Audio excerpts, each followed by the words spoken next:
Hey guys, magbablog ako ngayon sa akin nabiling pets control, ang rodent control, kill rats and mice mamaya. Lalagyan ko mamaya sa ilalim ng lababo. Hey guys, meron na namang dagang umaaligi dito sa bahay ko. Oh my God! So bumili na naman ako ng panibagong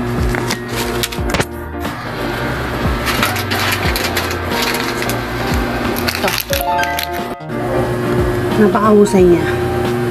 Talagang pag naglagay ako niyan, sure na kinakain nila. Kasi parang inamoy ko to eh. Ano? May ano siya? Yung amoy pagkain ng manok. Parang gano'n.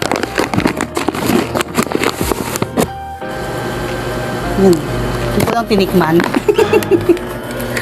Ayoko lang tikman.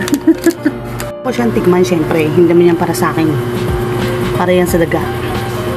So, naglagay na ako nito kanina. Wait lang. Dito siya nilagay sa ilalim kasi dito siya madalas dumaan. Wala naman akong alaga. Yung alaga kong pusa yung kung nasaan na. Galayon eh.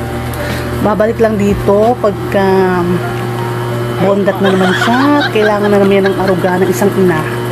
Bumabalik dito yung aking pusa pag malapit siyang manganak. So, asawa yun. Asawa yung alaga ko. So, naglagay na ako niyan and mag-iintay na lang ako ng mga ilang days. Kita na akong daga dyan sa labas. Deadball na sila. So, wait lang tayo ng mga ilang araw to update kung ano nang nangyayari. Peste, di ba? Ano sila talaga. Totoo yan. To control the population. Dumadami sila masyado. Mabilis silang parami.